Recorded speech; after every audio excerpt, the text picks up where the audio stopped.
চতুর্দিক দিয়ে আব্দুল্লাহর জন্য বিবাহের প্রস্তাব আসে।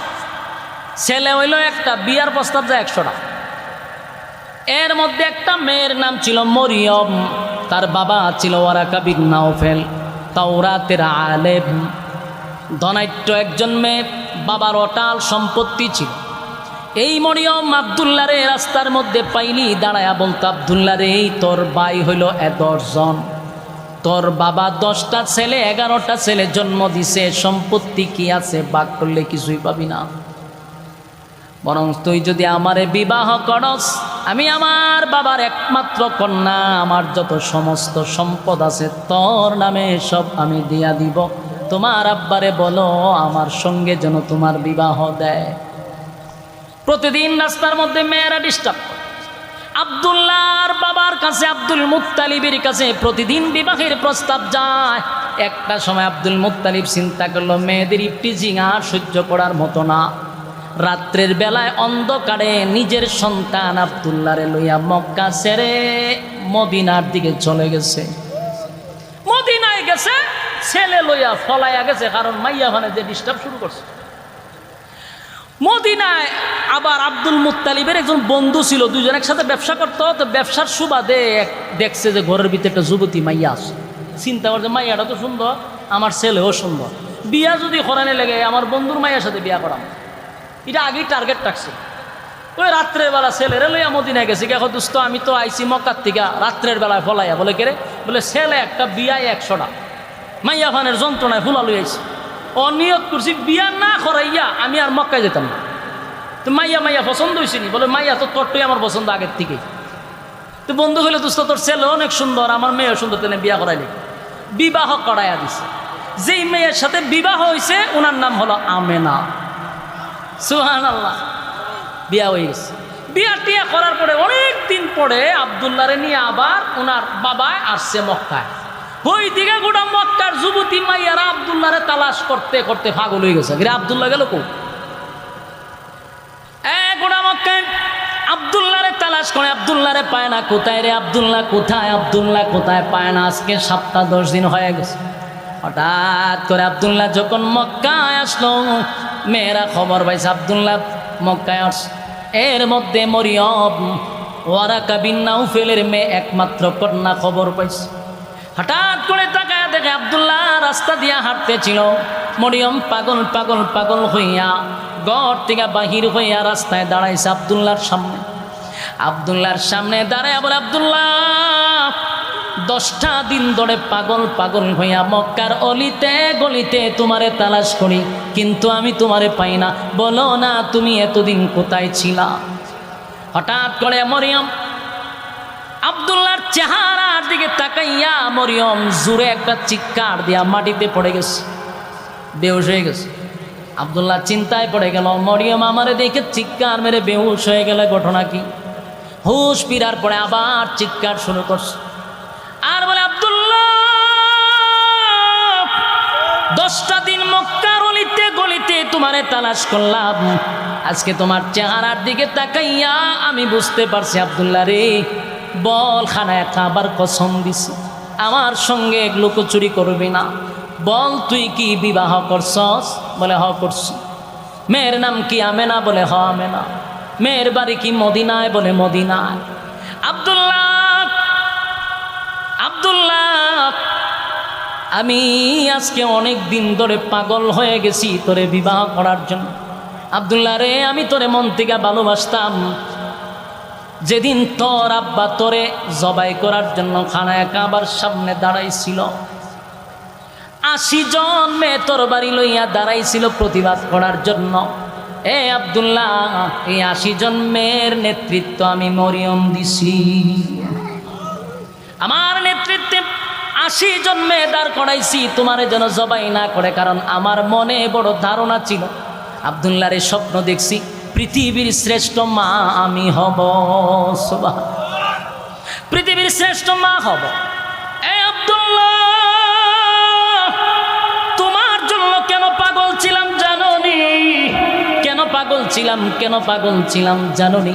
আব্দুল্লাহ রে, আমার আব্বা কিন্তু তাওরাতের আলেম, আমি তাওরাতের আলেমের মেয়ে, আমি প্রতিদিন আমার বাবার সঙ্গে তাওরাত রিসার্চ করি, তাওরাতের প্রতি পৃষ্ঠায় পৃষ্ঠায় আমি মুহাম্মদের নাম পেয়েছি। আশিকে রাসূল,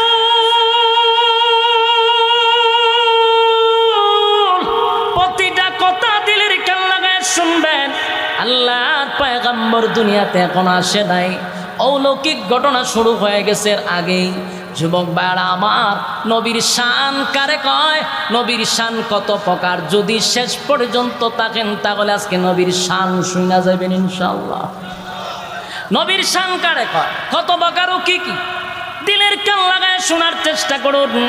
এবার মরিয়ম বলেন, আমি যখন তাওরাত পড়তাম, তাওরাতের প্রতি পৃষ্ঠায় আমি মুহাম্মদের নাম পেয়েছি, আর সেই মুহাম্মদের নূর আমি আব্দুল্লাহ তোমার মধ্যে দেখতে পাইতাম।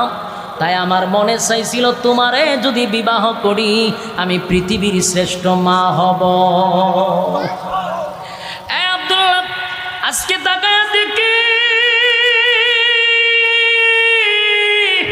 সেই নূর তোমার চেহারার মধ্যে নাই গো। আমি বুঝতে পারছি এই নূর তো বিবাহ ছাড়া যাবে না, নির্ঘাত তুমি বিবাহ করছ। আব্দুল্লাহ রে, আমি তোমার জন্য পাগল ছিলাম, তোমার রূপ দেখে নয়, আমি মুহাম্মদের মা হইতে চাইছি, পৃথিবীর শ্রেষ্ঠ মা। আব্দুল্লাহ, যেহেতু আমি পৃথিবীর শ্রেষ্ঠ মা হইতে পারলাম না, আজকে ওয়াদা দিলাম, খানায় কাবার কসম করলাম, আর কোনো দিন আমি মরিয়ম বিবাহ বসব না। যুবক আমেনার গর্বে যখন আমার নবী চলে আসলো, 6টা মাস হতে না হতে আব্দুল্লাহ দুনিয়ার থেকে বিদায় হয়ে গেল। মা আমেনা 6 মাসের যখন গর্ভ ধারণ করলো, এর ভিতরে আব্দুল্লাহ চলে গেছে। এবার আমেনা বিধবা হয়ে গেল। বিধবা অবস্থায় যখন আমেনা নিজের কাহিনীটা মানুষকে শোনায়া দেয়, পৃথিবীর মানুষেরা রে, কেমন সন্তান আমার পেটে আসছে শোনো। আমি আমেনা যখন রাস্তা দিয়া হাঁটি, কোনো পাখি আমার মাথার উপর দিয়া যায় না। আশিকে রাসূল, নবীর শান কারে কয়, নবীর শান কারে কয়, দিলের কান লাগায় শোনো। আমেনা বলে, শুধু তাই নয়, আমি যখন কলস নিয়ে পানি আনতে যাই, আগের জামানায় টিউবওয়েল ছিল না, কূপের থেকে পানি তুলতে হয় রশি দিয়া। আমেনা বলেন, আমি কূপের পাড়ে গেলে পানি অটোমেটিক আমার সামনে চলে আসতো, রশি লাগতো না, টানতে হইতো না। শুধু তাই না, আমেনা রাস্তা দিয়ে যায়, মানুষ দেখে এত গ্রান, এত গ্রান, এত গ্রান, এত গ্রান। আরবের মানুষেরা সমালোচনা করতে লাগলো, আব্দুল মুত্তালিবের ছেলে তো মারা গেল, আমেনা তো বিধবা, বিধবা নারী শরীরের মধ্যে এত ঘ্রাণ লাগাইয়া রাস্তা দিয়া হাঁটে। চতুর্দিকে সমালোচনা শুরু হইল। আব্দুল মুত্তালিবের কানে আসলো, তোমার বৌমা তো বিধবা হয়ে গেছে, তারে বলবা সে যেন এত মজার ঘ্রাণ লাগাইয়া রাস্তা দিয়া যেন না হাঁটে। আর এটা এমন ঘ্রাণ, মক্কার কোথাও এই সুগন্ধি পাওয়া যায় না। এবার আব্দুল মুত্তালিব রাসূলের দাদিরে বলল, তোমার বৌমারে বলবা সে যেন ঘ্রাণ না লাগায়, আতর ব্যবহার না করে। বিধবা মানুষ সমালোচনা করে, আমার ইজ্জত যায় না। রাসূলের দাদি বললেন, মা, তোমার শ্বশুর হলো মক্কার একজন সর্দার মাতব্বর, তার একটা সম্মান আছে। মাগো, তোমার স্বামী নাই, তুমি কিন্তু এত ঘ্রাণের আতর ব্যবহার করবা না। এবার আমেনা বলে, মা, রাসূলের দাদিরে কাছে নিয়ে তুতু ফলাইছে, মা এখন কি ঘ্রাণ কমছে না বাড়ছে? রাসূলের দাদি বলেন, পুরা ঘরটা যেন সুঘ্রাণে মুখরিত হয়ে গেছে। এবার বাথরুমে নিয়ে বলেন, মা দাঁড়ান, যেখানে গোসল করি সেখানে আসেন। সেখানে যাওয়ার পরে দেখ ঘ্রাণ আরো বাড়ছে। মাগো, যেই ঘ্রাণ আপনারা শুনছেন, যেই ঘ্রাণ আপনারা পাইতেছেন, এটা দুনিয়ার কোনো আতর নয়, আমি টাকা দিয়া কিনে শরীরে লাগাই নাই গো মা, এই ঘ্রাণ আমার পেটের ভিতর থেকে আসে। জুরে কোন সুবহান। আমেনা বলেন, মা, আমার শরীর থেকে ঘ্রাণ বাহির হয়, আমার মুখ থেকে ঘ্রাণ বাহির হয়, শুধু তাই নয়, আমি রাস্তা দিয়া গেলে গাছ পর্যন্ত আমারে সালাম দেয়। যুবক ভাইরা আমার, এবার আসুন, যেদিন রাসূল দুনিয়াতে আসবে, কবে আসবে? কেউ বলে 8 তারিখ, কেউ বলে 12ই রবিউল আউয়াল, ঠিক নেই? এই 12ই রবিউল আউয়াল মাসে শুবে সাদিকের সময় রাসূল দুনিয়াতে পদার্পণ করছে সোমবার দিনে। সত্য না মিথ্যা? 100% সত্য। হয় 8 তারিখ অথবা 12 তারিখ, কিন্তু সোমবার দিন শুবে সাদিকের সময় রাসূল দুনিয়াতে পদার্পণ করছে। সুবহান। যুবক ভাইরা, রবিউল আউয়াল মাসে রাসূল দুনিয়াতে আসার কারণে আমরা খুশি না বেজার? কথা হয় না দি? এই রবিউল আউয়াল আসলে আপনারা যেমন খুশি আমরাও খুশি, ঠিক কিনা? না আপনারা বেজার? হ্যাঁ, কথা কই না দি? খুশি না বেজার? রবিউল আউয়াল এলে হৃদয়ের দুয়ার খুলে, রবিউল আউয়াল এলে হৃদয়ের দুয়ার খুলে, চরিয়ে তব নামের খুশবু ফুল। ইয়া মুহাম্মদ মুহাম্মদ মুহাম্মদ রাসূল, ইয়া মুহাম্মদ মুহাম্মদ মুহাম্মদ রাসূল। চলতনি? হ্যাঁ, কথা বলেন চলতনি? আমার সাথে কইতেই কথা বলেন, ইয়া মুহাম্মদ মুহাম্মদ মুহাম্মদ রাসূল, ইয়া মুহাম্মদ মুহাম্মদ মুহাম্মদ রাসূল। রবিউল আউয়াল এলে হৃদয়ের দুয়ার খুলে, রবিউল আউয়াল এলে হৃদয়ের দুয়ার খুলে, চড়িয়ে তব নামের খুশবু ফুল। ইয়া মুহাম্মদ মুহাম্মদ মুহাম্মদ রাসূল, জুড়ে ইয়া মুহাম্মদ মুহাম্মদ মুহাম্মদ রাসূল। আরবের খুশি সবই, আরবের খুশি সবই, এসেছেন ধরাই নবী। আরবের খুশি সবই, এসেছেন ধরাই নবী। আদারে দ্বার খুলে আজ উঠেছে নূরের রবি, আদারে দ্বার খুলে আজ উঠেছে নূরের রবি। মোহাম্মদ নামে বাজে না তেরা সুল, ইয়া মুহাম্মদ মুহাম্মদ মুহাম্মদ রাসূল, জুড়ে ইয়া মুহাম্মদ মুহাম্মদ মুহাম্মদ রাসূল। রবিউল আউয়াল এলে হৃদয়ের দুয়ার খুলে, রবিউল আউয়াল এলে হৃদয়ের দুয়ার খুলে, ছড়িয়ে তব নামের খুশবু ফুল। ইয়া মুহাম্মদ মুহাম্মদ মুহাম্মদ রাসূল, ইয়া মুহাম্মদ মুহাম্মদ মুহাম্মদ রাসূল। আমারি মন বিজনে দিদারে স্বপ্ন বুনে, আমারি মন বিজনে দিদারে স্বপ্ন বুনে, আশিকের দাও দেখা দাও শয়নে হৃদয় কোণে। কথা কোন ঠিক না? আমরা গাইতে পারিনি কিছু, কথা কই না দি? আমরা সাথে আওয়াজ দিতে পারি, আমরা বলে শান গাই না, শান তো গাও আজকাল সব, কথা কই না দি? তবে গান গায়া শান না, বুঝার দরকার আছে, কথা কই না দি? এলে আমার সাথে কইতেই বলুন, ইয়া মুহাম্মদ মুহাম্মদ মুহাম্মদ রাসূল, ইয়া মুহাম্মদ মুহাম্মদ মুহাম্মদ রাসূল।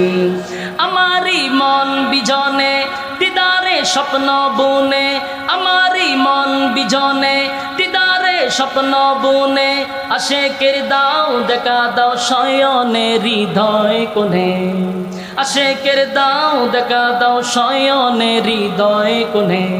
তোমারি প্রেমে সদা তাকি মশগুল, ইয়া মুহাম্মদ মুহাম্মদ মুহাম্মদ রাসূল, ইয়া মুহাম্মদ মুহাম্মদ মুহাম্মদ রাসূল। রবিউল আউয়াল এলে হৃদয়ের দুয়ার খুলে, রবিউল আউয়াল এলে হৃদয়ের দুয়ার খুলে, ছড়িয়ে তব নামের খুশবু ফুল। ইয়া মুহাম্মদ মুহাম্মদ মুহাম্মদ রাসূল, ইয়া মুহাম্মদ মুহাম্মদ মুহাম্মদ রাসূল। শুভে সাদিকের সময় দুনিয়াতে রাসূল পদার্পণ করছে, খুশি রে আমরা বড় খুশি, আমরা বেজার না, আনন্দিত আনন্দিত। শুধু আমরা কেন, আসমান আনন্দিত, জমিনটাও আনন্দিত, সূর্য চন্দ্র গ্রহ নক্ষত্র, পাহাড় পর্বত সাগর নদী নালা খাল বিল কীট পতঙ্গ আমার নবীর আগমনে সবাই তো আনন্দিত। আল্লাহর নবী দুনিয়াতে আসার পরে আম্মা জান আমেনা বলে, আমার ছেলে দুনিয়ার জমিনে আসছে গো, স্বাভাবিকভাবে দুনিয়াতে আসে নাই, স্বাভাবিকভাবে আসে নাই। দুনিয়ার যত ছেলে সন্তান মেয়ে সন্তান জন্মগ্রহণ করে প্রত্যেকের শরীরে ময়লা লাগানো থাকে, রক্ত লাগানো থাকে। আমার ছেলে দুনিয়াতে আসার সাথে সাথে আমি তাকায়া দেখি আমার সন্তান রেখে যেন গোসল করাইয়া খুশবু পড়াইয়া লজ্জাস্থান ঘুরে দুনিয়ার জমিনে পাঠাইছে। চিৎকার দিয়া কোন সুবহান। বলুন তো দেখি, এটা কোনো মানুষের দ্বারা সম্ভব? হতা হয় না। পৃথিবীর কোনো মানুষকে এইভাবে জন্মগ্রহণ করছে? এই জুরে কোন করছে? তাহলে আমার নবীর জন্মটা অলৌকিকভাবে জন্ম। রাসূল দুনিয়াতে আসছে গোসল করা অবস্থায়, খুশবু পড়াইয়া রাসূলকে পাঠাইছে। এখানেই শেষ নয়, পৃথিবীর প্রতিটা সন্তান আসার সময় কান্নাকাটি করে রে। আম্মা জান বলে আমার ছেলেও কাঁদছে, কিন্তু পৃথিবীর মানুষের কান্না আর আমার ছেলের কান্না একরকম নয়। আমি তাকায়া দেখি আমার ছেলে দুনিয়াতে আসার সাথে সাথে আমার সন্তান আল্লাহর কুদরতি পায়ে সেজদায় পড়ে গেছে। আমি তাকায়া দেখি সেজদায় পড়ে কান্দে, চিন্তায় পড়ে গেলাম। আমার ছেলে গুনগুনাইয়া কান্দে, আমি গৈরাইয়া কাছে গেলাম, গিয়া দেখি আমার ছেলে বলে, রব্বি হাবলি উম্মতি। এই একটা জবান বন্ধ রাখবেন না, বলুন আল্লাহু আকবার।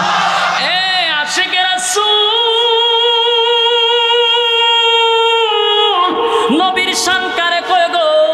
আমার নবী দুনিয়ার জমিনে আসছে অলৌকিকভাবে, যেটা পৃথিবীর কোনো মানুষ এইভাবে জন্ম নিতে পারবে না। দুনিয়াতে আসার সাথে সাথে কেউ সেজদা দিতে পারে না। এখানেই শেষ নয়, আল্লাহর নবীর মা আমেনা বলেন, হঠাৎ করে দেখি আমার কাছে একটা ঘোষণা আসছে, আমার ছেলেকে নিয়ে যাবে। আমি তাকায় দেখি আমার আশেপাশে আমার ছেলে নাই। আমি পেরেশানির মধ্যে পড়ে গেলাম, কোথায় রে আমার কলিজার টুকরাকে? সারা গড়ে বিশ্রায়া পাই না। আওয়াজ আসলো আমেনা, চিন্তার কোনো কারণ নাই, তোমার সন্তানকে আমার আল্লাহ ইনভাইট করছে ফুল কায়নাতের মধ্যে। তোমার ছেলেকে পরিচয় করায়া দিবে আমার আল্লাহ। সাত আসমানকে পরিচয় করাবে, সাত জমিনকে পরিচয় করাবে, ফুল কায়নাতকে পরিচয় করাইবে। কারণ নবী জন্মের পরে যখন কোনো সৃষ্টি যেন এই কথা বলতে না পারে, মুহাম্মদকে চিনি না, এমন কোনো মাখলুক যেন না থাকে। তাই আমার নবীর সাত আসমান ভ্রমণ করাইল, সাত জমিন ভ্রমণ করাইল, ফুল কায়নাত ভ্রমণ করাইয়া আমার নবীরে আবার মার কাছে ফিরাইয়া দিছে। জুরে কোন সুবহান। বলুন, এটা কোনো মানুষের দ্বারাই সম্ভব? হ্যাঁ, আশিকে রাসূল জুরে কোন সম্ভব? পৃথিবীর কোনো মানুষ জন্মের পরে পৃথিবী ভ্রমণ করছে? কথা হয় না, আওয়াজ দিতে হবে। আমার নবীর দ্বারাই সম্ভব। এইভাবে অলৌকিক ঘটনা।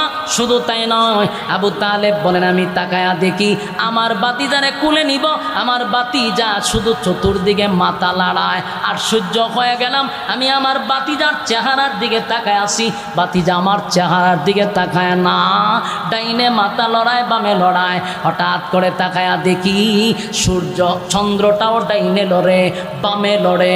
আশ্চর্য হয়ে গেলাম, চন্দ্র ডাইনে বামে লড়ে, শুধু তাই নয় আমার বাতিজা বামে যদি চেহারা ঘোরায় চন্দ্র বামে যায়, আমার বাতিজা ডাইনে যদি চেহারা ঘোরায় চন্দ্রটা ডাইনে যায়। চিৎকার দিয়া করুন সুবহান। এ আশিক রাসূল, এটা আমার নবীর শান, এটা আমার নবীর শান, এটা আমার নবীর শান, এটা আমার নবীর শান। পৃথিবীর কোনো মানুষের জন্মের পরে চন্দ্র নবীরে আনন্দ দিছে, কোনো মানুষকে আনন্দ দেয় নাই, আমার নবীরে আনন্দ দিছে। তাই পৃথিবীর কোনো মানুষের জন্য এটা সম্ভব ছিল না, আমার নবীর জন্য সম্ভব ছিল। শুধু তাই নয়, একের পর এক অলৌকিক ঘটনা। হালেমাতুস সাদিয়া যেদিন রাসূলকে নিয়ে যাবে সেদিন অলৌকিক ঘটনা। যেই উটনিটা হাঁটতে পারত না, নবীরে উঠানোর পরে উটনি এমনভাবে দ্রুত গতিতে দৌড়ায় যেন সমস্ত উটকে পিছনে রেখে উটনি দৌড়াইয়া তায়েফে চলে গেছে। সুবহান। একের পর এক অলৌকিক ঘটনা।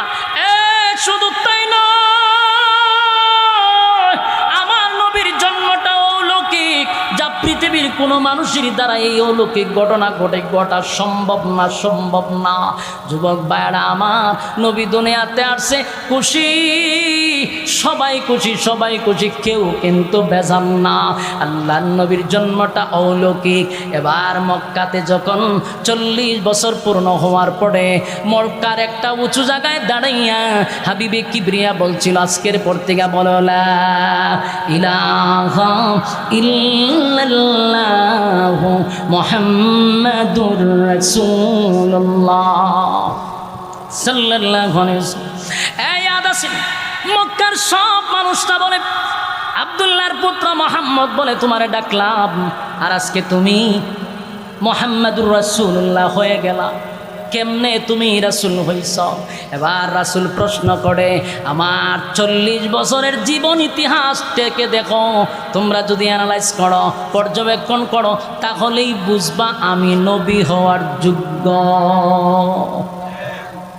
কথা বুঝতেছেন? রাসূলের জীবনীটা কয় বছর? 63 বছর। 40 বছর কুরআন নাজিল হওয়ার আগে হলো 40 বছর। 40 বছর পরে ঘোষণা দিল আমি মুহাম্মাদুর রাসূলুল্লাহ। মক্কার মানুষ বলে কেমনে রাসূলুল্লাহ হইলেন? নবী বলেন আমার জন্ম থেকে নিয়ে 40 বছর খাটাখাটনি কইরা দেখ, ভালো করে কাটতে দেখ। তারা যখন গবেষণা শুরু করলো, 1 নাম্বার গবেষণা হলো নবী দুনিয়াতে যে জন্ম নিয়েছে এটা তো অলৌকিক জন্ম, যেটা কোনো মানুষের দ্বারাই সম্ভব না। তাহলে এই দিক তাকাইলে উনি নবী হওয়ার যোগ্য। আমার নবী কোনোদিন ওনার লজ্জাস্থানের কাপড় সরতে পারে নাই, এটা কোনো মানুষের দ্বারা সম্ভব না, আমার নবীর দ্বারাই সম্ভব ছিল, তাই উনি নবী হওয়ার যোগ্য। কথা হয় না? নবীকে আনন্দ দেওয়ার জন্য চন্দ্র লড়াচড়া করে, এটা কোনো মানুষের দ্বারাই সম্ভব না, নবী হওয়ার জন্য এটাই যোগ্য। কথা হয় না? এটার এর থেকে বড় প্রমাণ কি হইতে পারে? একে একে 40 বছর যখন তারা অ্যানালাইজ করে দেখলো যে কথা তো সত্য, উনি নবী হওয়ার যোগ্য। কিন্তু এর পরেও নবী হওয়ার যোগ্য জানার পরেও অনেক মানুষ সেদিন নবীর হাতে কালেমা পড়ে নাই। কথা ঘন্টি যুবক বাড়া, আশিক রাসূল 40টা বছর আমার নবীরে সবাই ভালোবাসত, উফাদি দিছে রে আল আমিন।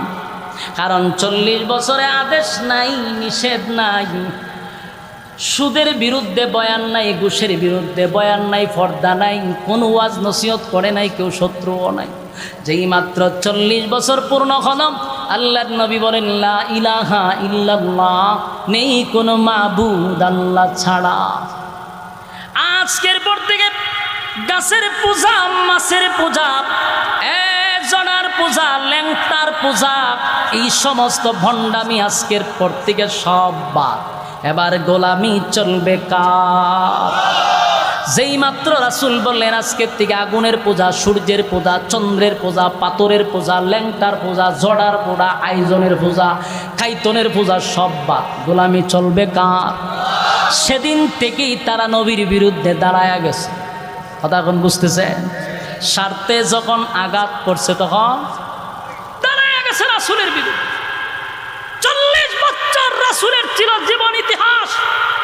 চুপ ছিল রাসূল 40 বছর। এটা ছিল নবী হওয়ার জন্য যোগ্য, যে এর সব প্রমাণ 40 বছরের ভিতরে রয়েছে। এই 40 বছর উম্মতের জন্য পালনীয় নয়। বুঝেন নাই মনে কথা? 40 বছরের পুরা বিষয়টা কি কেউ পালন করতে পারবো? পালন করা সম্ভব? পালন যদি করতে পারবো তাহলে তুই রাসূলের মতো জন্ম হইয়া দেখা। রাসূলের জন্মের পরে সূর্য চন্দ্র লড়াচড়া করছে, তুই লড়াচড়া করে দেখা। তাহলে বোঝা গেল 40 বছরের জীবন ইতিহাস এটা পালনীয় নয়, এটা আলোচ্য আলোচ্য আলোচ্য। বাকি 23 বছরের জীবন ইতিহাস শুধু আলোচ্য নয়, এটা পালনীয় পালনীয় পালনীয়। আমাদের সমাজের মানুষগুলি কোনটা আলোচ্য কোনটা পালনীয় এখন পর্যন্ত এতটুকু বুঝার জ্ঞান নাই। এরা দেখবেন বুঝে কম, লাফায় বেশি। বেটা আমারে তুই 40 বছরের জীবন ইতিহাস লয়ে যে লাফাস, এটা তো রাসূল নবী হওয়ার যতগুলা মানে ইয়েগুলা দরকার, যতগুলা মানে সার্টিফিকেট দরকার, সবগুলো আপনি 40 বছরের ভিতরে। বেঈমানরা যেমন যেমন নবী হয়েছেন কেমন বলে 40 বছর গাইডটা দেখ আমি কেমন নবী হয়েছি। কিন্তু 40 বছরের ভিতরে তো পালন করার কিছু নাই।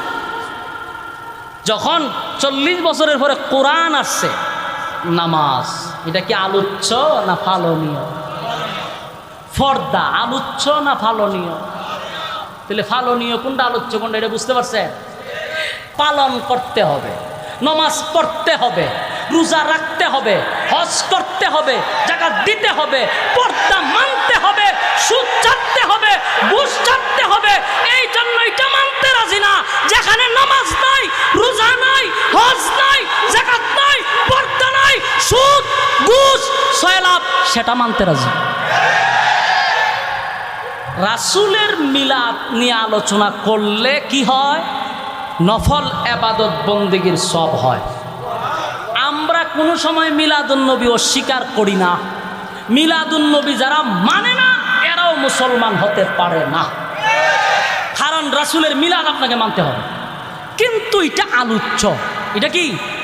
এটা আলোচনা করতে পারবেন, যত আলোচনা করবেন। এমন কি কিতাবে লেখছে রাসূলের প্রস্রাব পায়খানা নিয়েও যদি কেউ আলোচনা করে আল্লাহ তার নফল ইবাদত বন্দেগীর সব দেয়। কিন্তু ভাই আল্লাহ আপনি আমারে তো কিছু মেধা দিছে, ঠিক না? বাসাত গিয়ে বাচ্চার সঙ্গে মাতালায় চিন্তা করবো যে 40 বছরের জীবন এটা একটু পড়ি তো, 3টা অধ্যায় আছে, আপনি পড়েন না কেন?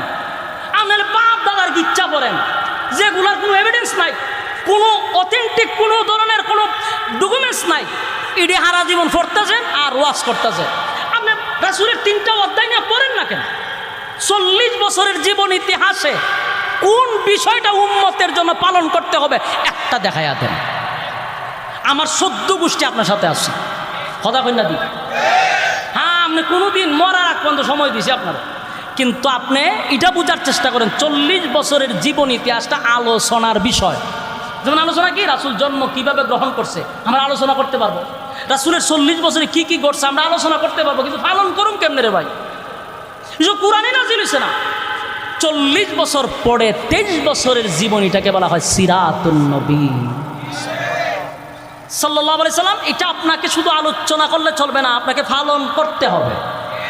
তাই অনেক মানুষ চিন্তা করে দেখছে যে এটা তো পালন করতে হয়, নামাজ পড়তে হয়, রোজা রাখতে হয়, এর লেগে এরা নাম দিছে কিতা মারেফত। কিতাব বলে এটা গুফন। রাসূলের বিদায় ভাষণে কোনো জিনিস কি গুফন রেখে গেছে? জবাব দিবেন। রাসূল বলছে আমি যা আল্লাহ আমার কাছে বলছিল সব আমার উম্মতের মধ্যে প্রকাশ করছি, কোনো কিছু আমি গোপন রাখি নাই। তাহলে তুমি কয়টা আপনার এলেম নাই? এরা কেন জানে কয়টি মারিফতের এলেম আমরা নাই। রাসূল সব প্রকাশ করে গেল, তোর কাছে বুঝি আইন না আলাদা ওহী নাজিল করছে? নাজিল করতে পারে, শয়তান আছে তো। এদেরকে যদি জিগায় নামাজ ফরজ না করে হয় মারেফত ওলার নামাজ লাগে না, এটা আমরা সেই শরীয়তের কাজ শেষ করে পড়ছি। মারিফত শব্দটা তো গুফন, ইডিরে আলাদা দরজা লাগায় ইচ্ছা মতো সাইজ করে কোন যে আমরা গুফনে মার দিছি কোন যেত, খালি গুফন জায়গায় কেসন লাগবো। তখন ঠিক আজকের থেকে স্পষ্ট আমাদের আকীদা আমরা প্রকাশ করলাম। বলুন আমরা মিলাদুন নবী বিশ্বাস করি কিনা? আমরা মিলাদুন নবী বিশ্বাস করি, এটাও বিশ্বাস করি, মিলাদুন নবী বিশ্বাস না করলে ইমান থাকবে না। তখন ঠিক মিলাদুন নবী আলোচ্য, সিরাতুন নবী পালনীয়, কিন্তু মানতে হবে দুটোটাই, দুটোটাই বিশ্বাস করতে হবে, পালন করতে হবে, আলোচনা করতে হবে, ঠিক কিনা? সম্মানিত শুধু এবার আমার রাসূলের শান বলি না, আমরা বলি আমাদের ওয়াজে রাসূলের শান নাই তো গানের মধ্যে শান আছে? যদি জিগা গীতারে গান গাছের হোক গান গাই না রে শান গাই, তোরে কাটা যদি গান গাই শান গাইতে? রাসূলের জীবন ইতিহাস আলোচনা কর, সাধারণ মানুষ বুঝতে পারবে রাসূলের জন্ম বিস্তারিত আলোচনা করতে থাক, মানুষের দিল নরম হয়ে যাবে, ঠিক কিনা? যমক ভাই শেষ কথাটুকু বলতেছি কারণ প্রচন্ড গরমে আপনারা বড় আগ্রহের সহিত বুঝে আছে। আমার যে আরাম লাগতেছে বিষয়টা এমন না, আমার আরো বেশি কষ্ট, কিন্তু কথাটা শেষ করে দিই। নবী দুনিয়াতে আসার কারণে আমরা খুশি না বেজার? আমরা খুশি, আনন্দিত। নবী যদি দুনিয়াতে না আসতো রে, এই পৃথিবী আমার আল্লাহ এত সুন্দর করতো না। নবীর জন্য আমরা এত সুন্দর দুনিয়া পাইলাম। আমার নবীর সুপারিশ ছাড়া হাসরের মাঠে কেউ সুপারিশ করতে পারবে না, কথা হয় না? হাসরের মাঠে আল্লাহ বলেন, নবী গো, একমাত্র হাসরের মাঠে আপনাকে সুপারিশকারী বানাইলাম। আমার নবী ছাড়া হাসরের মাঠে কেউ সুপারিশ করবে না। সেই নবীরে যদি কেউ অস্বীকার করে ঈমান থাকব? তাই আমরা কলিজা দিয়া নবীরে ভালোবাসি। যদি তাই নয়, নবীর বিরুদ্ধে যদি কেউ কথা বলে, আমাদের আহলে হক উলামায়ে কেরাম সর্বপ্রথম রক্ত দেয়। বাস্তব না বাস্তব? ইতিহাস বলি না, ইতিহাস আপনারা বললে চলতো না। 2013 সালে শাপলা চত্বরে কেন আলেমরা জমাইতে হয়েছিল? ব্লগাররা যখন নবী বিরুদ্ধে কথা বলছে, নবীকে নিয়ে কুড়ুক্তি করছে, তখন আমাদের উলামায়ে কেরাম ঝাঁপিয়ে পড়ছিল। সেদিন আপনারা ভাই নাই।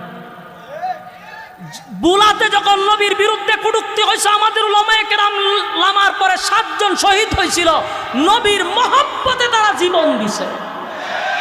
বাংলাদেশে অসংখ্যবার রাসূলকে নিয়ে কুটুক্তি করার পরে আমাদের উলামায়ে কেরাম জীবন দিছে, রক্ত দিছে।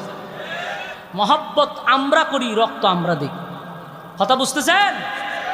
বিভ্রান্ত ছড়াবেন। এখন আসুন, নবী আসার কারণে আসমান খুশি, জমিন খুশি, সূর্য খুশি, চন্দ্র খুশি, সব খুশি। আমরাও খুশি, আপনারও খুশি, ঠিক কিনা? নবী যে বিদায় হয়েছে, এই ব্যাপারে আপনার কষ্ট আছে না? এখন কথা কই না তো? হ্যাঁ, আপনাদের ভূমিকা হলো, আমাদেরও কথা হলো 12ই রবিউল আউয়াল মাসে রাসূল 12 তারিখে আসছে দুনিয়া, ঠিক না? কিন্তু এটাকে অস্বীকার করতে পারবেন? 12ই রবিউল আউয়াল সোমবারে রাসূল দুনিয়াতে বিদায় হয়েছে, হ্যাঁ অস্বীকার করতে পারবেন? এটা যদি আপনি স্বীকার করেন, বলে হ্যাঁ হুজুর 12 তারিখ রাসূল আইছে, রাসূল 12 তারিখ দুনিয়াতে গেছে, এটা যদি স্বীকার করেন, আমি আপনার কাছে প্রশ্ন করব, আসার আনন্দের চেয়ে যাওয়ার ব্যথাটা কি কম? হ্যাঁ, সত্যিকারের আশেকে রাসূল যারা, এরা সেই দিনে কান্নাকাটি করার কথা। তাহলে বাদ দেন, আমরা বাদ দেন। এবার আসুন সাহাবায়ে কেরামরা কি করছে। সাহাবায়ে কেরাম যদি 12ই রবিউল আউয়াল সোমবার দিনে যদি আনন্দ মিছিল করে, আমরা করব, আমাদের সমস্ত উলামায়ে কেরাম করবে, আপনাদের সঙ্গে আমরাও করব। সাহাবায়ে কেরামদের ইতিহাস আমরা পড়ে দেখি। হযরত উমর যেদিন শুনছিল আমার রাসূল দুনিয়ার থেকে বিদায় হয়ে গেছে, হযরত উমর তরবারিটা হাতে লইয়া এইভাবে ঘুরাইতেছিল আর বলতেছিল, মদিনার মানুষেরা রে, কেউ যদি আমার সামনে বলবি রাসূল দুনিয়ার থেকে বিদায় হয়েছে, তাহলে জেনে রাখ এই তরবারি দিয়া তোদের ফয়সালা করব। পাগল পাগল হয়ে গেল হযরত ওমর, পাগলের মতো হইয়া চতুর্দিকে ঘুরাইতে লাগলো। নবী দুনিয়ার থেকে বিদায় হয়েছে, হযরত ওমর এটা মানতে পারে না। কেউ ভয়ে ওমরের সামনে যায় না রে।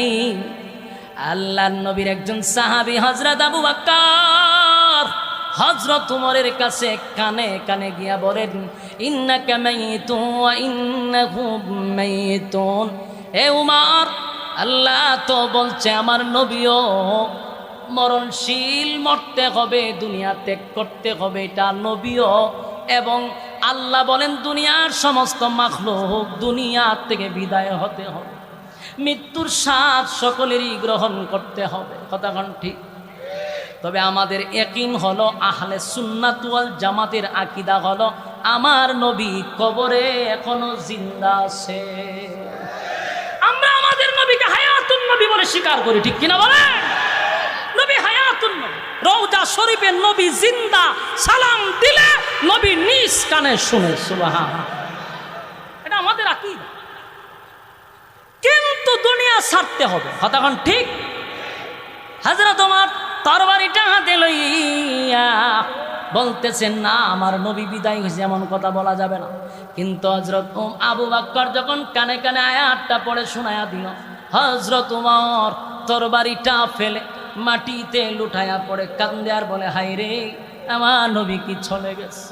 কান্নার রোল পড়ে গেল, গোটা মদিনায় কান্নার রোল পড়ে গেছে। নবী নাই, নবী নাই, নবী নাই, নবী নাই, নবী নাই, কান্নার রোল পড়ে গেছে। হায় রে সাহাবীদের কান্না, হযরত আবু বকর কান্দে, উমর কান্দে, উসমান কান্দে, আলী কান্দে, সব সাহাবীরা কান্দলো কান্দলো কান্দলো। এমন কি আল্লাহর নবীর মেয়ে ফাতেমা, রাসূল যেদিন দুনিয়ার থেকে বিদায় হয়ে গেল, 6 মাসের ভিতরে বেঁচে ছিল, একটা দিনের জন্য ফাতেমা একদিন মুস্কি হাসি দেয় নাই।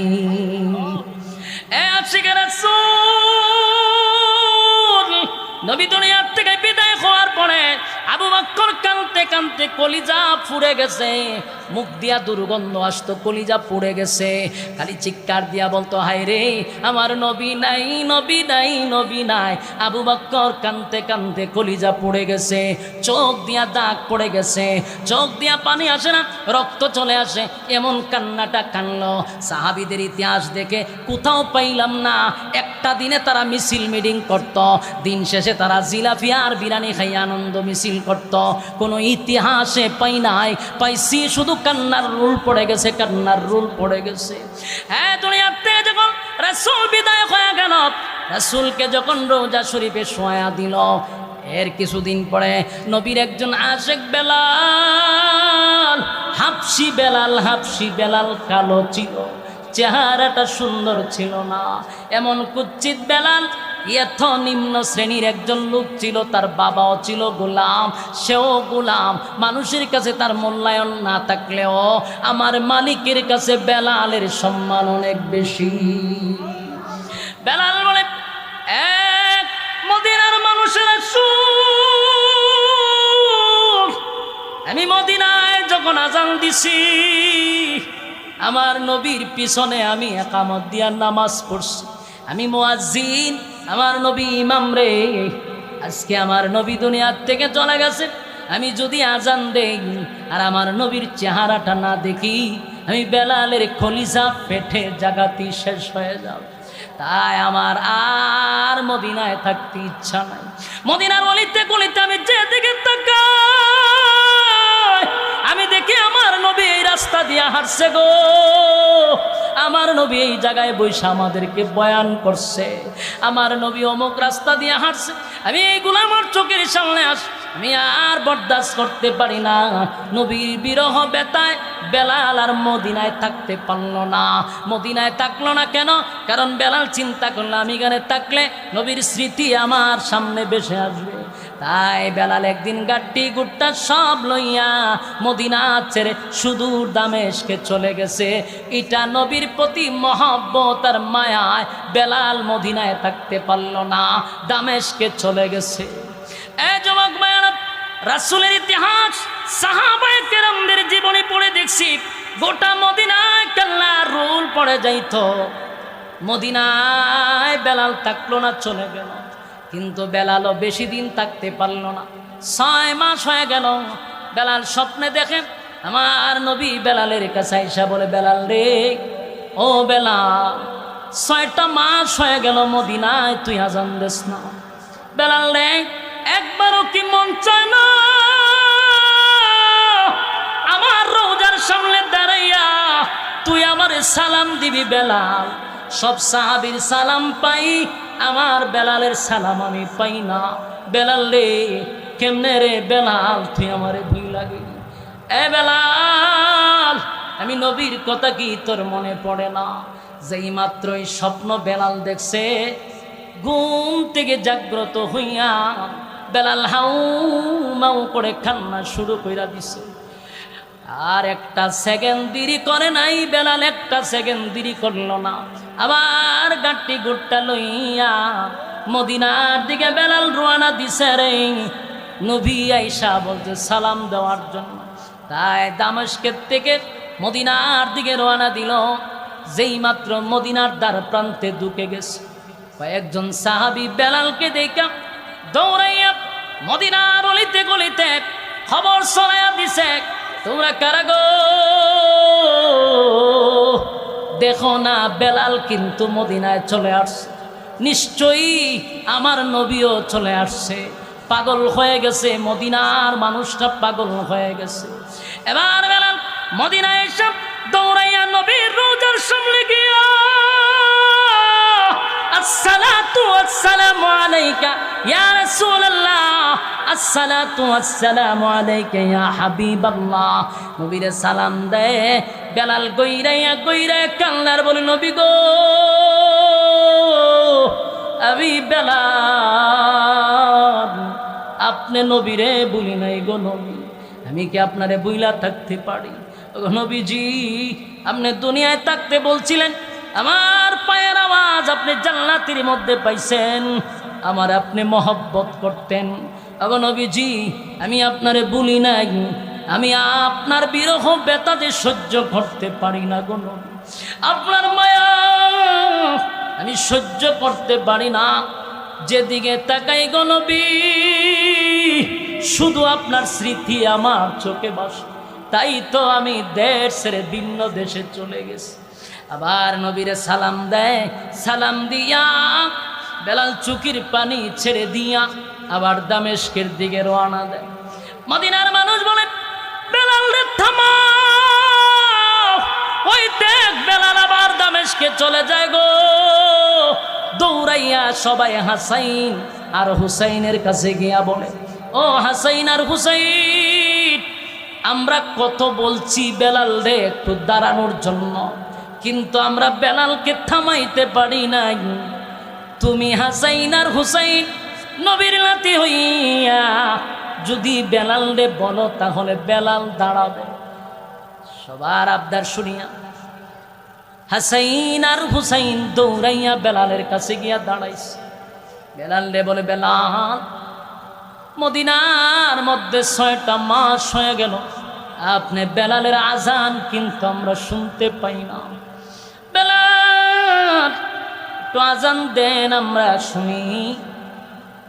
আমার নানা দুনিয়ার থেকে বিদায় হওয়ার পর আপনি বেলালের আজান শুনি না, একটু আজান দেন।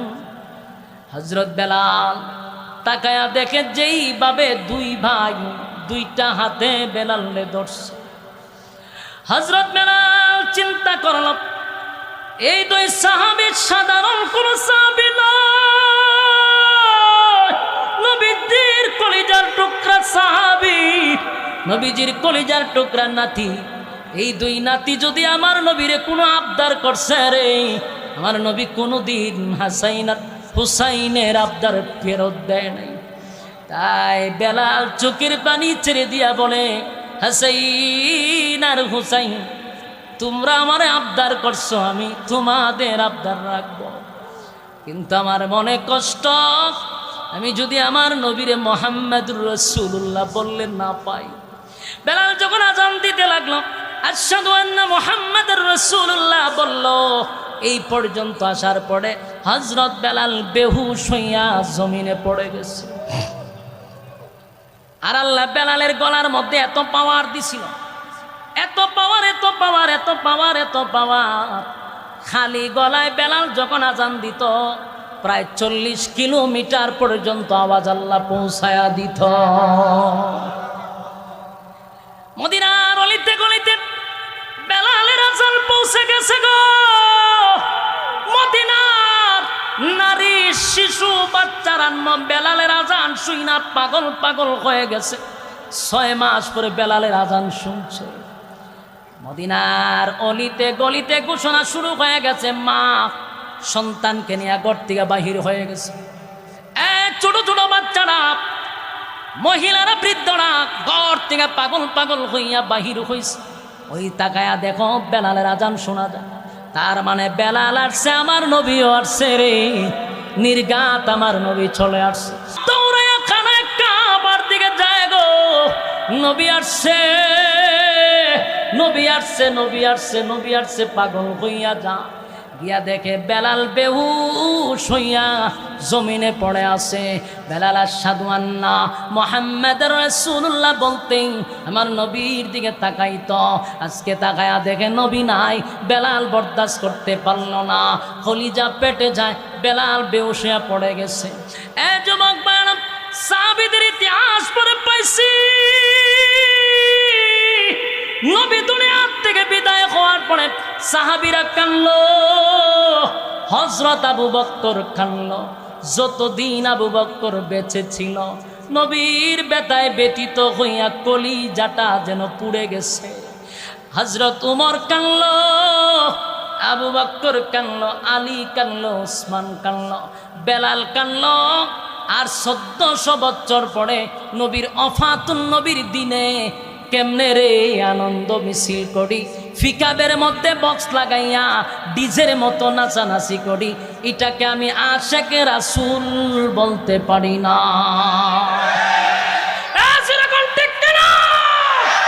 নবীর আশেকরা কোনোদিন আনন্দ মিছিল করতে পারে না, নবীর আশেকে রাসূল সেই দিন কান্নাকাটি করতে পারে।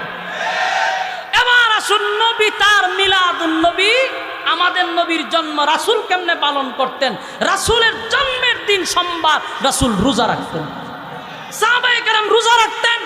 তাহলে এই সোমবার দিন রাসূল নিয়মিত রোজা রাখতো। আমরার দেশের রাজা রোজা রাখছিনি, কথা কই না, কয়জন রোজা রাখে?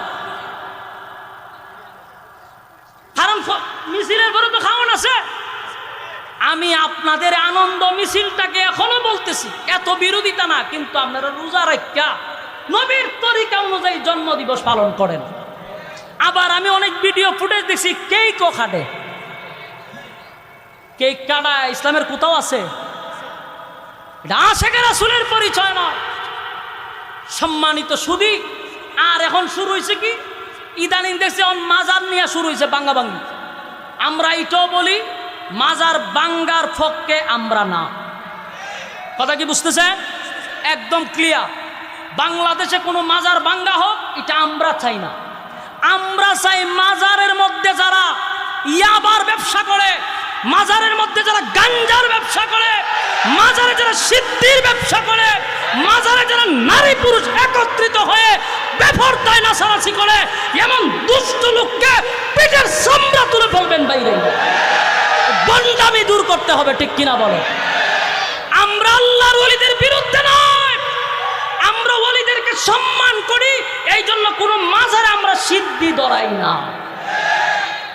তোরা যে আশেকে রাসূলের পরিচয় দিয়া ওলি আউলিয়াদেরকে বেজ্জতি করতাছ, তোরা এই ওলিদেরকে আমরাও সম্মান করি না। তোরা করস, তোরা সিদ্ধি ধরাস, মহিলা লইয়া নাচানাচি করস, দুল বাজনা বাজাস, এতে ওলির সম্মান বাড়ে না কমে? কমাস তোরা খোস আমদারে, দুটা তো মিলে না। কথা কন না দিক। কিন্তু মাজার বাংলার পক্ষে আমরা নয়, কারণ মাজার আল্লাহর ওলিরা শুয়ে আছে, মাজার জিয়ারত করা সুন্নত সুন্নত সুন্নত। মাজার হলো জিয়ারতের জায়গা।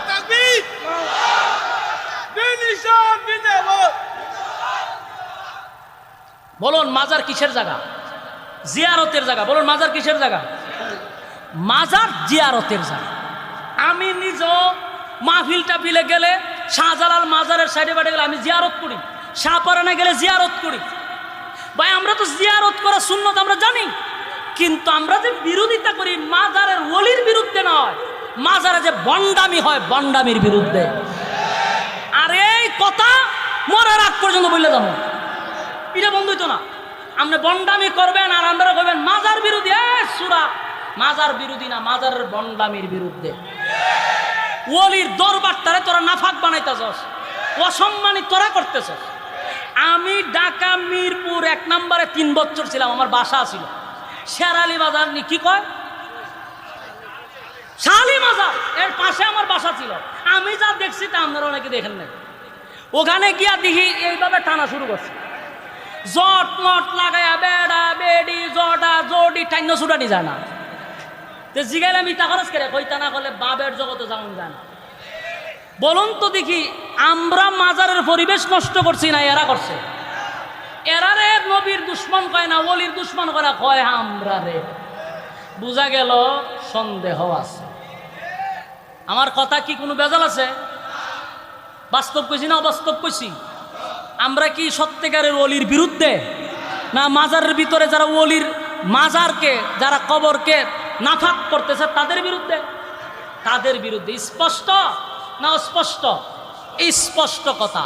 তাই আমরা এখনো বলি, যারা মাজার ভাঙতেছে তাদের ব্যাপারে বলছি, মাজার ভেঙে আপনারা কি বুঝাইতে চাচ্ছেন সেটার পক্ষে আমরা নয়।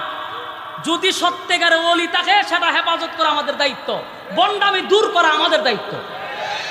কিন্তু অনেক জায়গাতে আছে আসলে এটার মধ্যে কোনো ওলিয়া উলিয়া নাই, হুদাউদি একটা ব্যবসার জন্য রাস্তার পাশে একটা ডেক দিয়া তো রাখছে আর একটা কাপড় দিয়ে ঘুরে তো রাখছে। বাইঙ্গা দাদা আসলে কোনো খবর নাই। বাস্তব না বাস্তব? আমার এলাকাতে এক মাজার আছে, অনেকে হুজুর আমরা সারা জীবন দেখছি বট গাছের নিচে একটা ভাগল থাকতো, এটা জট মট লাগিয়ে থাকতো, এটা মরছে করে এটা গাতায়া মাজার দাঁড়িয়েছে। এরকম বুয়া মাজার আছে না নাই? কিন্তু সত্যিকারের আল্লাহর ওলির মাজার যেখানে আছে সেখানে আমরা জিয়ারত করতে যাই। আমরা ওলিয়া উলিয়ার বিরুদ্ধে নয়। এই দেশে নবী রাসূল আসে নাই, এই দেশ ইসলাম প্রচার করছে ওলিয়া উলিয়ারা। অস্বীকার করার কোনো সিস্টেম আছে? আল্লাহ আমাদের বুঝার আমল করার তৌফিক দান করুক, আমিন। খাদিম ফাউন্ডেশন ইসলামিক রিসার্চ সেন্টারের উদ্যোগে 12ই রবিউল আউয়াল উপলক্ষে খড়মপোড়া খাওড়া আয়োজিত আজকের 11তম বার্ষিক ওয়াজুদুয়ার মাহফিলের সম্মানিত আজকের যিনি সভাপতি হাফেজ মৌলানা লুৎফুর রহমান খান সাহেব খাদেম, আজকের মাহফিলের আরও আছেন হজরত মৌলানা মুফতি আসাদুজ্জামান খান সাহেব মুহতামিম জামিয়া মজহারুল হক দারুল উলুম মাদ্রাসা দেবগ্রাম। আরও আছেন হজরত মৌলানা জখওয়ান খাদিম, হজরত মৌলানা জনাব মোহাম্মদ উমর ফারুক খাদিম। আজকের মাহফিলের প্রধান অতিথি ছিলেন ব্রাহ্মণবাড়িয়ার কৃতি সন্তান প্রখ্যাত আলেমে দ্বীন হজরত মৌলানা মুফতি সিবগাতুল্লাহ নূর সাহেব দামাত বরকাতুহুম, সিনিয়র মুহাদ্দিস জামিয়া ইসলামিয়া ইউনুসিয়া ব্রাহ্মণবাড়ি। এই মাসটাকে কেন্দ্র করে 12ই রবিউল আউয়ালের দিন, এই 12 তারিখে আমরা অনেক সময় আনন্দ মিছিলও করি। যে যেইভাবে পারে নবীর প্রেম তারা জাহির করে। আজকের এই দিন রবিউল আউয়াল মাসের 12 তারিখ। আমরা সচরাচর জানি যে এই মাসে রসুল আরবি সাল্লাল্লাহু আলাইহি ওয়াসাল্লাম সুবহ সাদিকের সময় সোমবার দিনে দুনিয়াতে পদার্পণ করেছেন। যদিও বিজ্ঞ আলেমরা এই ব্যাপারে অনেক কথা বলে থাকেন যে এখানে ইখতিলাফ আছে, জন্ম নিয়ে ইখতিলাফ, কেউ বলে 8 তারিখ, কেউ বলে 12 তারিখ। কিন্তু একটা বিষয়ে একমত, কোনো ইখতিলাফ নাই, এটা হলো 12ই রবিউল আউয়াল সোমবার দিনে রাসূলের ওফাত হয়েছে, এর মধ্যে কোনো সন্দেহ নেই, কোনো ইখতিলাফ নেই। তাহলে এই দিনটা শুধু জন্মের তারিখ না ওফাতের তারিখ?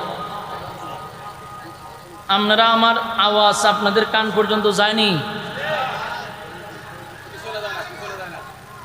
আমি মাহফিলে আসার আগে অনেকবার বলছি, যিনি মাহফিল ডাকছে, যে দেখেন আপনারা সাউন্ডটা কিন্তু ঠিক রাখেন। এত বলার পরেও যদি এখন আপনারা বলতে হয় যে সাউন্ড আসে না, দুঃখজনক। যারা মাহফিল কর্তৃপক্ষ তাদের দুর্বলতা।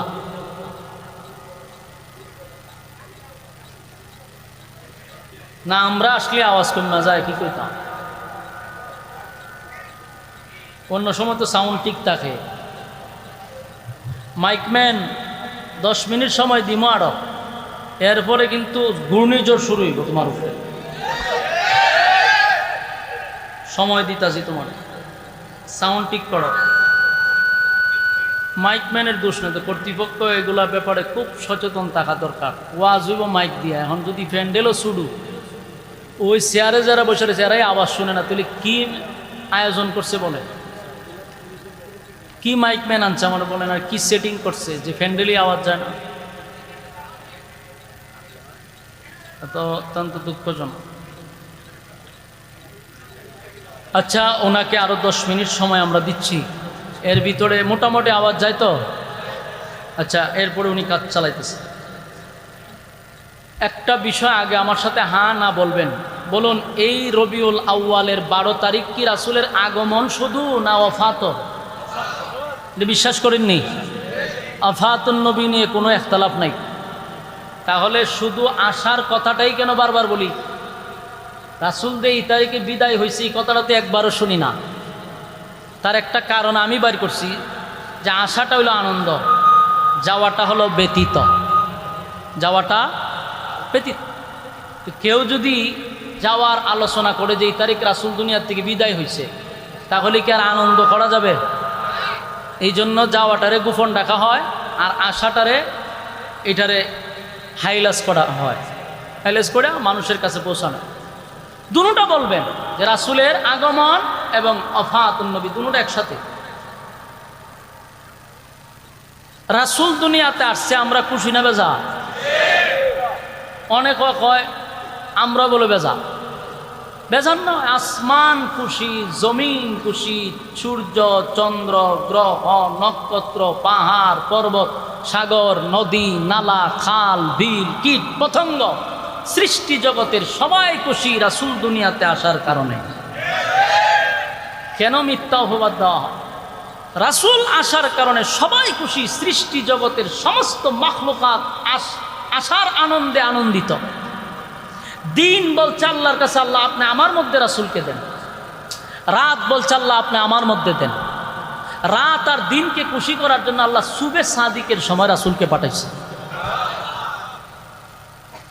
সুবে সাদিক দেখবেন কিছু অংশ রাত্রের, কিছু অংশ দিনের, এই সময়টাতে রাসূলকে পাঠাইছে। তো রাসূল আসার কারণে দিন খুশি, রাত খুশি, আসমান জমিন খুশি, আল্লাহর মাখলুকাত খুশি। আমি যদি খুশি না হই তাহলে এতে কি রাসূলের সম্মান কমে যাবে? আমার মতো এক কটায় আর যদি আল্লাহর রাসূলের আশায় খুশি না হয়, আমার ধ্বংস, কিন্তু রাসূলের সম্মান কমবে? যেন এটা ভুল ধারণা। সবাই খুশি। রাসূল সাল্লাল্লাহু আলাইহি সাল্লামের জীবনীটা 63 বছর। কত বছর ছিলেন? 63 বছর। প্রতিটা কথা আলোচনা মনোযোগ সহকারে শ্রবণ করবেন। কেন বলছি? বালিশের সঙ্গে মাথা লাগায় আবার বাড়িতে গিয়ে কথাগুলির অ্যানালাইজ করবেন। কি বলছি আগে মনোযোগ দিয়ে শুনবেন, এরপরে আলোচনা করবেন, সমালোচনা করবেন। না আপনি বুঝেন কম, লাফান বেশি, তাহলে আপনার সাথে আমার কোনো ওয়াজ নাই। আপনাকে বুঝতে হবে। আজকে যার যার মোবাইলে এসে মনে মনে রেকর্ড করেন যে কি কয় শুনি, আসলেই কি আশরাফি রাসূল বিরোধী, ওলি আল্লাহ বিরোধী? এটা আজকে মনোযোগ দিয়ে শোনা দরকার। এক বেচারা বলছে যে আপনার খান তো সিলে নিয়ে গেছে, আপনি খানও হাত না দিয়ে একটু দূর মারছেন। এটা যেমন বুখামি। মানুষ বলে অমুক হুজুর তমুক হুজুর তো ওলি আল্লাহ মানে না, রাসূল মানে না, আপনিও শুরু করলেন গালাগালি। এটাও তেমন বুখামি। যেন মনোযোগ দিয়ে শুনতে হবে। যা বলবো আজকে খালি মনোযোগ দিয়ে শুনবেন। রাসূলের শান মান আপনারাও বলেন, আমরাও বলি, মনোযোগ দিয়ে আজকে শুনবেন। এক নম্বর কথা হলো আগে মনোযোগ দিয়ে শুনতে হবে। রাসূলের জীবনীটা কত বছর? 63 বছর। এই 63 বছরটাকে 3টা ভাগে ভাগ করা হয়। এর মধ্যে 40 বছর কোরআন নাজিলের আগ পর্যন্ত। কোরআন নাজিল হওয়ার পরে 2টা ভাগে ভাগ করা হয়েছে। একটা হলো মাক্কি আর একটা হলো মাদানী। কোরআন নাজিলের আগে 40 বছর হলো ক্বাবলান নবুয়ত। এই 40 বছরের ভিতরে রাসূল আদেশ করেন নাই, নিষেধ করেন নাই, নীরব ভূমিকা পালন করছে। বাকি রইল 13 বছর মাক্কি জিন্দেগি। এই 13 বছরের অধ্যায়টা পরে দেখবেন এখানে শুধু এক চাটিয়া নির্যাতন সহ্য করছে, এক চাটিয়া মায়ের খাইছে, প্রতিবাদ করে নাই। বাকি 10 বছরের জিন্দেগি মাদানী, সেই সময় শুধু মায়ের খাইছে না, মায়ের দিছে। কথা হয় না? খালি মায়ের খাইছে না মায়ের দিছে? কুবা শামসুর মতো পরে কুবাইছে। খালি মায়ের খাওয়ান ইসলামে না মায়ের দেওয়ান? 13 বছর শুধু নির্যাতন সহ্য করে গেছে, একছাটিয়া নির্যাতন করছে। প্রতিবাদ করে নাই কেন? আল্লাহ বলেন নাই প্রতিবাদ করেন নাই। 10 বছর পরে ইসলামিক রাষ্ট্র কায়েম করছে, মায়ের খাইয়া না মায়ের দিয়াও। তাহলে 3টা অধ্যায়ের প্রথম 40 বছর গেল, দিনের দাওয়াত দেন নাই। দাওয়াত দিলেন কত বছর? 23 বছর। বলুন, দাওয়াত দিলেন কত বছর? 23 বছর। দাওয়াত দিলেন না কত বছর? 40 বছর। তাহলে রাসূলের জীবন এটা হলো 63 বছর। জীবনের একটা বেশি অংশ চলে গেছে দাওয়াত ছাড়া। আর 23 বছর মায়ের খাইলেন, 13 বছর পরের 10 বছর গিয়ে ইসলাম কায়েম হইল রাষ্ট্রীয়ভাবে। প্রশ্ন হইল 40 বছর রাসূল চুপ ছিল কেন? জানা দরকার না। জীবনের বড় একটা অংশ গেছে চুপ, কোনো আদেশ নাই, নিষেধ নেই। এখন 40 বছরটা যদি আপনি একটু অ্যানালাইজ করেন, একটু স্টাডি করেন, তাহলে দেখেন 40 বছরের ভিতরে আমার রাসূলের একটা শত্রুও ছিল না। এই করমপুরের ভাইয়ারা, প্রতিটা কথা মনোযোগ দিয়া শুনবেন এবং বুঝলে হ্যাঁ বলবেন, না বুঝলে না বলবেন। আওয়াজ দিতেইব, মাইকের আওয়াজ তা হোক আর না তো, কিন্তু আপনাদের আওয়াজ থাকতেইব। ওই আওয়াজ বাড়ছে। আমি একটা জিনিস বুঝি না, আমরা এদিকে আসলে এরা এই আওয়াজগুলি নিয়ে এরকম পড়ে কেন? কিন্তু গানও লাগাই দিলে তো আওয়াজ কমে না, তখন তো মঞ্চ শুদ্ধ কাঁপে। এটা হিসাব আমি মিলাইতে পারি না। এখন দেখেন 40 বছর বেশি অংশ চলে গেল দাওয়াত ছাড়া। ঘটনাটা কি? আপনি মনোযোগ দিয়া যদি 40 বছর রিসার্চ করেন তাহলে অনেক কিছু পাইবেন।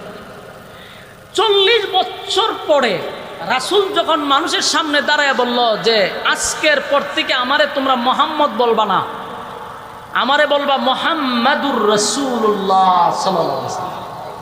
এই ঘোষণাটা কত বছর পরে দিছে? হ্যাঁ, 40 বছর।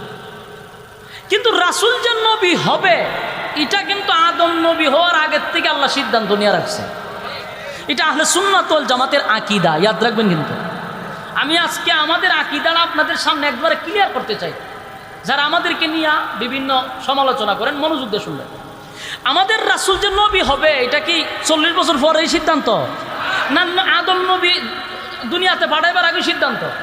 এটা আমাদের আকীদা। তো রাসূল ঘোষণা দিয়েছেন 40 বছর পরে। 40 বছর পরে একটা জায়গায় দাঁড়ায় বলছে, শোনো, আজকের থেকে শুধু মুহাম্মদ না, মুহাম্মাদুর রাসূলুল্লাহ। আর আজকের পর থেকে তোমরা, স্পষ্ট ঘোষণা দিছে, লা ইলাহা ইল্লাল্লাহ মুহাম্মাদুর রাসূলুল্লাহ সাল্লাল্লাহু আলাইহি ওয়াসাল্লাম। আল্লাহ ছাড়া কোনো মাবুদ নাই, কোনো ইলাহ নাই।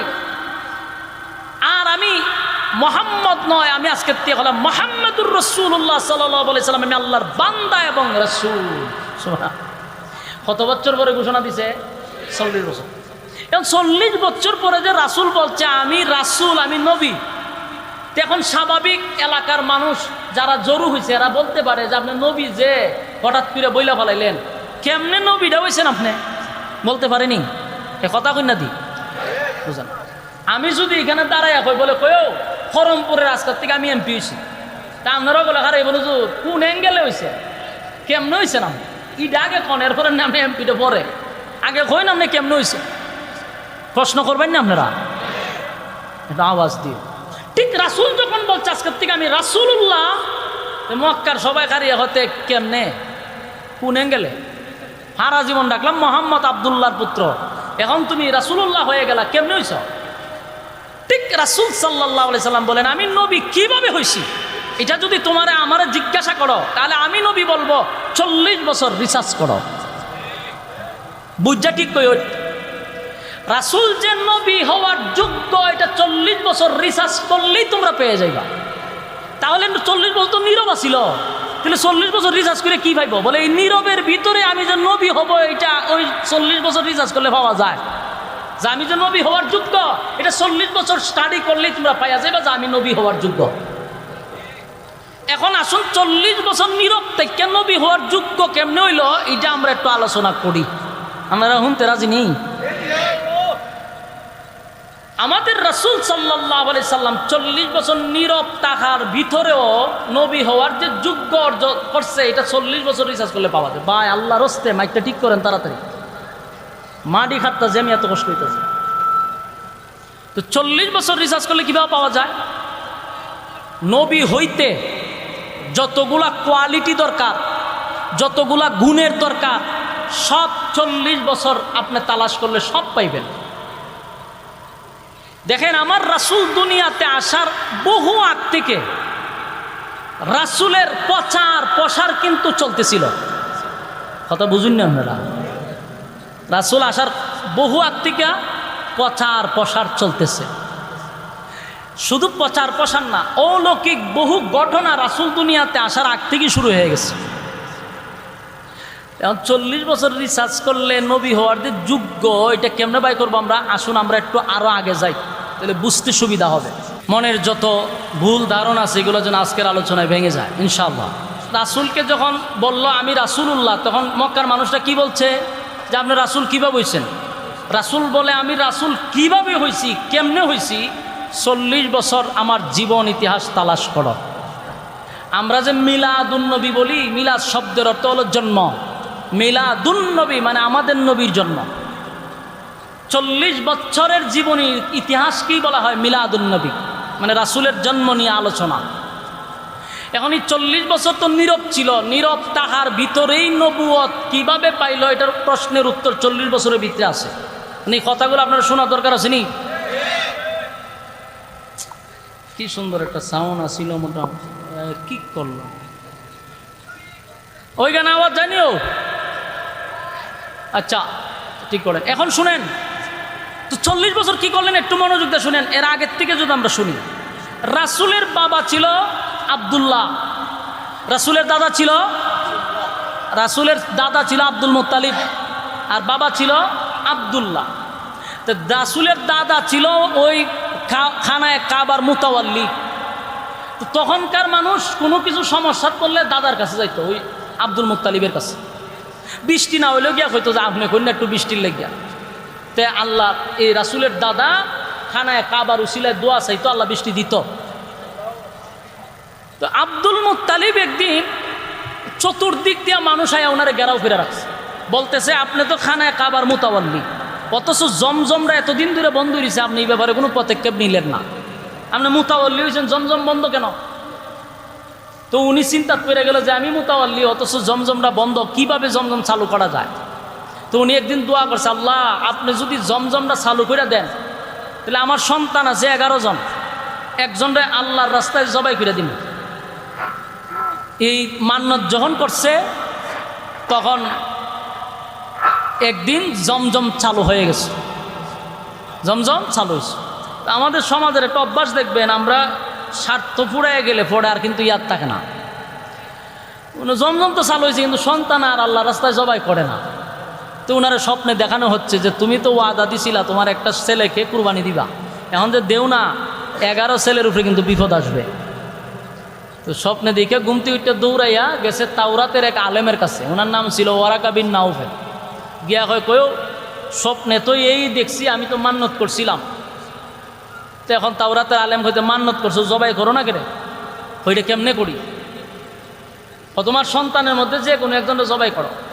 তো 11 জন সন্তানরে লইয়া বসছে, বইয়া হইল আমি তো মান্নত করছিলাম একজনকে আল্লাহর রাস্তায় জবাই করো, তোমরা খেয়ে রাজি একটু বলো। কেউ রাজি হইব? কথা কই না দি? 11 জন ছেলেই বলতেছে বাবা আপনি কি আমার নাম বলছিলেন? না। তাহলে আমি যাই। আর একজন বলে বাবা আপনি আমার নাম বলছিলেন? বলে না। তাতে আমিও যাই। যাই কইতে কইতে 10 জন গেছে, রয়েছে একজন, ওনার নাম হলেন আব্দুল্লাহ, ছোট। কিন্তু বাপের নিয়ত হইল সবাইরে জবাই করতে পারি, কিন্তু আব্দুল্লাহরে জবাই করি কেমন? ছোট ছেলে, ভদ্র নম্র, খুব স্নেহের, তাই আব্দুল্লাহরে জবাই করতে চাইল না। পরবর্তীতে গেল আবার আলেমের কাছে, তাওরাতের আলেমের কাছে গিয়া বলল এখন আমার ছেলে 11-10টাই রাজি না, আব্দুল্লাহ ছোট, এরে কুরবানি দিই কেমন? তাওরাতের আলেম বলল যেহেতু এ ছোট আছে প্রতিবাদ করবে না,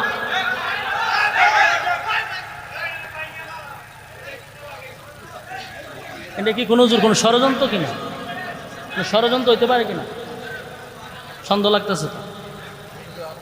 হ্যাঁ না, এটা কি ষড়যন্ত্র হয়তো তো না, এরকম তো কেন? আমার প্রশ্ন হলো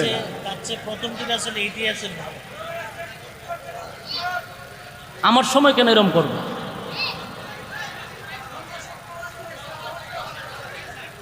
আমার সময় কেন এরকম হইবে আমি এটা বুঝতে পারতেছি না।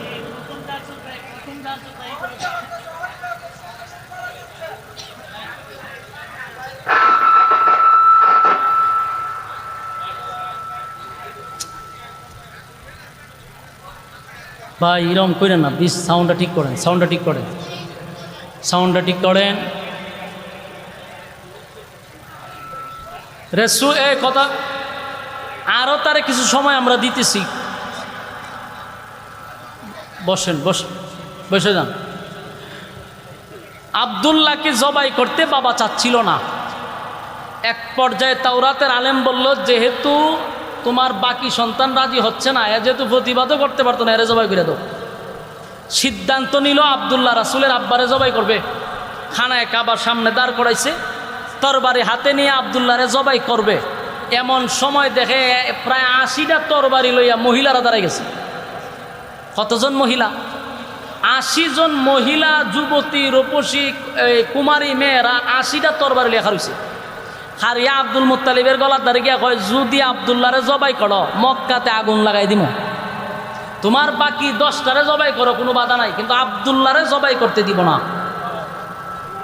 কারণ আব্দুল্লাহর চেহারা দিকে ব্যবসা করতে গেলে আমরা ব্যবসার বরকত হয়। আব্দুল্লাহকে আমরা জবাই করতে দিব। ফরসিনে আব্দুল মুত্তালিব বিপদ, জবাই তো করতে পারলো না। আন্দোলন শুরু হয়ে গেছে, মহিলার আন্দোলন করতেছে। শেষ পর্যন্ত আবার গেছে তাওরাতের আলেমের কাছে, বলে গেছিলাম তো কুরবানি দিতাম, কিন্তু হন্দি মাইয়ারা আন্দোলন করে। শেষে ওরাকে বিন নাওফেল বললো, তখন কী করবা? বলে না, কোনোভাবে সম্ভব না। তাহলে কি করো? বলে একটা কাজ করো, লটারি মাইরে দাও। একদিকে 100 উট, একদিকে আব্দুল্লাহ। যদি লটারির মধ্যে উট আসে, উটকে জবাই করে দিবা, আর যদি আব্দুল্লাহর নাম আসে তাহলে আব্দুল্লাহরে জবাই করবা। দিন তারিখ ধার্য করে আবারও আব্দুল্লাহ সহ এক জায়গায় মানুষ জড়ো হয়েছে, লটারি দিছে। লটারির শুরুতেই আব্দুল্লাহর নাম উঠছে। এখন জবাই করা লাগেনি। মহিলারা চোখ বড় বড় করে চায় আব্দুল মুত্তালিবের দিকে, যে হইছে না। আরেকবার দিছে, আবার আব্দুল্লাহর নাম 10 বার দিছে। 10 বার আব্দুল্লাহর নাম, 20 বার দিছে আব্দুল্লাহর নাম, 50 বার আব্দুল্লাহর নাম, 80 বার আব্দুল্লাহর নাম, দিতে দিতে 99 বার আব্দুল্লাহর নাম। কিন্তু উঠেন নাম আর উঠে না। এখন আর রয়েছে কয়বার? 100 বার দিতে গেলে আর একবার। এখন তো 100% জবাই হবে। আবার মহিলারা তরবারি নিয়ে দাঁড়াইছে, দাঁড়ায়া ঘোষণা দিতেছে, আব্দুল মুত্তালিব একে একে যদি 10টা ছেলেরও তুমি জবাই করো, কোনো দুঃখ ছিল না, কিন্তু আব্দুল্লাহরে যদি 100 বার না 1000 বার আব্দুল্লাহর নাম উঠে, 6000 বার। এখানে তো 99 বার উঠছে। 1000 বারও যদি আব্দুল্লাহর নাম উঠে, ওয়াদা দিলাম আব্দুল্লাহর গলার মধ্যে যদি ছুরি লাগায়া দাও, তাহলে গোটা মক্কা নগরীতে আমরা আগুন ধরায়া দিব। এ মহিলাদের আন্দোলন, মহিলাদের আন্দোলন শুরু হয়ে গেছে। বিপদে পড়ছে আব্দুল মুত্তালিব, যে আর একবার রয়েছে, যদি হন আব্দুল্লাহর নাম ওঠে, আমি কি করতাম? 99 বার দিল আব্দুল্লাহর নাম। 100 বারে যখন লটারি টান দিল, তাকায়া দেখে আব্দুল্লাহর নাম ওঠে নাই, উটের নাম উঠে গেছে। এখন 100 উট আল্লাহর রাস্তায় জবাই করে দিছে। সুবহান।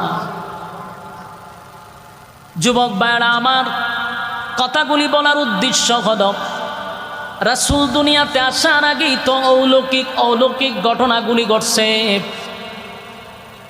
তাই 40 বছরের জীবন লাড়াছাড়া করার আগে আসুন নবীর জন্মের আগের ঘটনাগুলিও যদি বলি, তাহলে আপনাদের কাছে আরো শুনতে সহজ হবে।